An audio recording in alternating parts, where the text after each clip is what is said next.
Scene lalu berpindah ke aliansi Istana Langit. Terlihat para tetua kini tengah melakukan rapat penting untuk membahas banyaknya serangan yang telah terjadi di wilayah aliansi. Yo-Chen yakin dalang dari semua ini jelas adalah perbuatan dari Aula Jiwa. Jika terus dibiarkan, hal ini jelas akan mengancam kestabilan aliansi Istana Langit untuk kedepannya. Oleh karena itu, Yo-Chen berniat untuk melakukan serangan balasan dan melenyapkan cabang-cabang dari Aula Jiwa. Baru saja ucapan ini terdengar, suara tawa pun seketika terdengar yang mengatakan bahwa ini memang sudah saatnya untuk membalas Aula Jiwa. Suara ini berasal dari kelompok Xiaoyan yang telah tiba di tempat tersebut. Kemunculan Xiaoyan ini jelas membuat para tetua terkejut. Mereka tak habis pikir hanya dalam waktu setengah tahun, kekuatan Xiaoyan sudah melonjak ke bintang 2 doseng. Melihat Xiaoyan telah kembali, Yo-Chen kini merasa jauh lebih lega. Namun hal yang menarik perhatiannya adalah gadis remaja yang kini datang bersama Xiaoyan. Pasalnya, Yo-Chen bisa merasakan bahwa gadis ini memiliki aura yang sangat menakutkan. Tidak hanya Yo-Chen, Ketua Huoyan serta Ketua Linmo juga merasakan hal yang sama. Kekuatan gadis ini benar-benar sudah berada di atas mereka semua. Xiaoyan kemudian menjelaskan bahwa Jian adalah kaisar naga Poit kuno. Kata-kata ini jelas membuat heboh seluruh aula pertemuan. Mereka sungguh tak menyangka Xiaoyan benar-benar memiliki hubungan semacam itu dengan kaisar naga yang sangat legendaris. Singkat cerita, setelah perkenalan tersebut, Xiaoyan lantas kembali membahas strategi untuk melenyapkan cabang-cabang dari Aula Jiwa. Yo-Chen pun memberitahu bahwa Aula Jiwa memiliki aula cabang yang cukup banyak. 24 diantaranya merupakan aula terendah dan tempat Yo-Chen dikurung sebelumnya termasuk salah satunya. Sedangkan di atas 20 aula ini disebut sebagai aula Tiangang yang terbagi menjadi 3 tingkat, yaitu manusia, bumi, dan terakhir adalah surga. Sedangkan target mereka sekarang adalah aula Tiangang tingkat manusia yang dijaga oleh Tianjun pertama serta Tianjun kedua. Meskipun Xiaoyan yakin dengan kekuatannya sekarang dia mampu menghancurkan tempat ini, namun Yo-Chen tetap akan pergi bersamanya. Pasalnya lokasi aula tersebut sangatlah rahasia dan kemungkinan ada banyak kekuatan tersembunyi yang mendukung di belakang mereka. Sebelum melakukan penyerangan tersebut, semua orang berusaha untuk menyiapkan diri sebaik mungkin. Dalam kurun waktu ini, Yo-Chen melakukan pelatihan tertutup untuk menyerap esensi Huang Quan yang telah diberikan oleh Xiaoyan. Berkat hal itu, dia pun akhirnya berhasil melakukan terobosan dan menjadi seorang doseng sejati. Singkat cerita, hari pun berganti. Dan kini Yo-Chen tampak memimpin semua orang menuju pegunungan di wilayah barat yang merupakan tempat berdirinya cabang Aula Jiwa.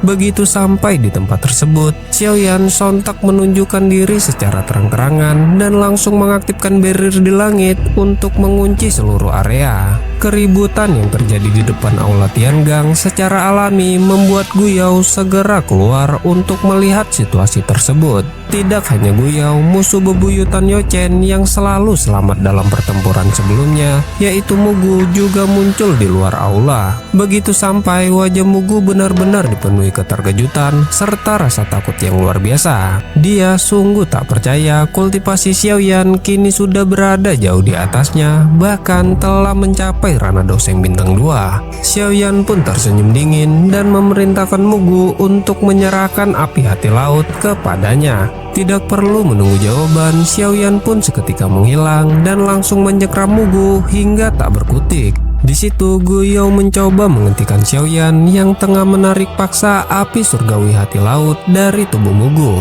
Namun sayang, usahanya sama sekali tidak mampu menghentikan Xiaoyan bahkan untuk sejenak. Hanya dalam waktu singkat, Xiaoyan akhirnya berhasil menarik paksa api hati laut dan menyebabkan tubuh Mugu lenyap menjadi ketiadaan. Setelah api hati laut didapatkan, Xiaoyan segera menelannya dan berniat untuk memurnikannya saat itu juga. Sementara itu, di sisi lain, Gu Yao pun tampak tersenyum dingin dan berkata bahwa mereka tak mungkin bisa menghancurkan aula jiwa. Setelah kata-katanya terdengar, aura menakutkan pun perlahan merembes keluar dari celah spesial. Di dalamnya terlihat ada sosok misterius yang tidak lain dan tidak bukan adalah Sang Tianjun pertama. Setelah Xiaoyan berhasil merebut api hati laut, kini di dalam tubuhnya terdapat 5 jenis api surgawi. Namun di lain sisi, sosok Tianjun pertama akhirnya muncul dan menampakkan diri setelah keributan besar ini terjadi. Dikabarkan bahwa kekuatannya kini telah mencapai bintang 2 Douseng. Bukannya merasa gentar, Xiaoyan justru senang karena orang yang dia cari akhirnya muncul. Seperti biasa, antek-antek aula jiwa ini sangatlah sombong dan mengancam Xiaoyan bahwa mereka akan melenyapkannya hari ini bersama seluruh garis keturunan klan Xiao. Selang beberapa waktu, ruang spesial pun terbuka diikuti dengan kemunculan Yao Chen. Hal ini sontak membuat Gu Yao sedikit tertegun dikarenakan dia mampu merasakan bahwa kekuatan Yao Chen jauh lebih kuat dari sebelumnya. Meskipun hal ini cukup mengejutkan, tetapi Gu Yao masih bersikap santai. Bagaimanapun ini adalah markas aula jiwa. Dia yakin aula jiwa bahkan mampu untuk menangkap jiwa Yao Chen untuk yang kedua kalinya. Singkat cerita, Gu Yao pun langsung mengerahkan rantai hitam miliknya dan menyerang Yao Chen. Pertempuran pun seketika meletus di cakrawala dan kali ini Yao Chen bersumpah akan membalas Gu Yao atas kekalahan sebelumnya. Di lain sisi, Xiaoyan juga memulai pertempurannya dengan Tianjun pertama. Tidak hanya itu, Xiaoyan dan yang lainnya ikut menyerang dan menghadapi para ahli di aula tersebut hingga menyebabkan seluruh tempat bergetar. Tianjun pertama yang semakin kesal karena markas yang dia jaga telah hancur berantakan, segera membentuk segel dan menciptakan tumpukan tulang yang menerjang ke arah Xiaoyan. Pada awalnya, Xiaoyan berhasil menghancurkan serangan tersebut dengan sangat mudah. Namun tidak disangka serpihan tulang itu kembali menyatu dan membentuk sebuah pedang raksasa. Xiaoyan mampu merasakan bahwa bila pedang ini cukup kuat dan mengandung energi spiritual. Namun hal ini justru menjadi lebih mudah mengingat kekuatan spiritual Xiaoyan sangatlah tinggi.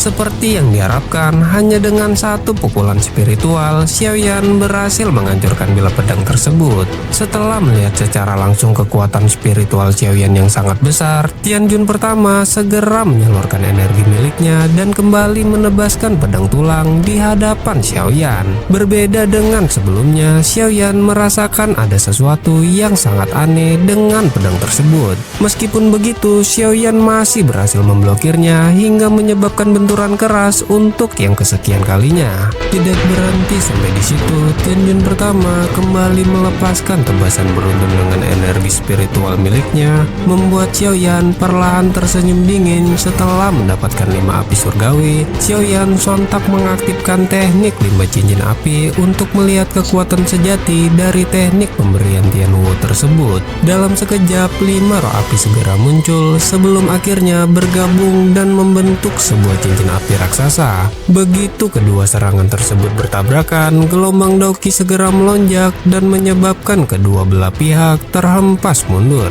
Pertukaran ini secara alami membuat Tianjun pertama mengakui bahwa Xiaoyan memang memiliki beberapa kemampuan. Tidak heran dia begitu berani menantang aula jiwa secara terang-terangan. Bahkan kekuatannya sekarang hampir sebanding dengan bintang 3 Douseng. Meskipun begitu, Tianjun pertama menegaskan kepada Xiaoyan agar tidak bersikap arogan. Mengingat kekuatan aula jiwa serta klan Hun mampu membunuhnya dengan mudah, ucapan tersebut langsung dibalas oleh Xiaoyan bahwa dirinya tidak memiliki kualifikasi untuk mengancamnya. Pertama-tama dia menghabisi Tianjun pertama sebelum membantai seluruh anggota klan Hun yang tersisa. Sambil tertawa mengejek, jiwa Tianjun pertama perlahan berfluktuasi dan bergabung ke dalam pedang tulang miliknya. Ini merupakan teknik yang dia ciptakan setelah melalui pelatihan panjang selama ratusan tahun. Bisa dibilang ini merupakan teknik pamungkas yang selalu dia andalkan untuk mengalahkan musuh-musuhnya selama ini.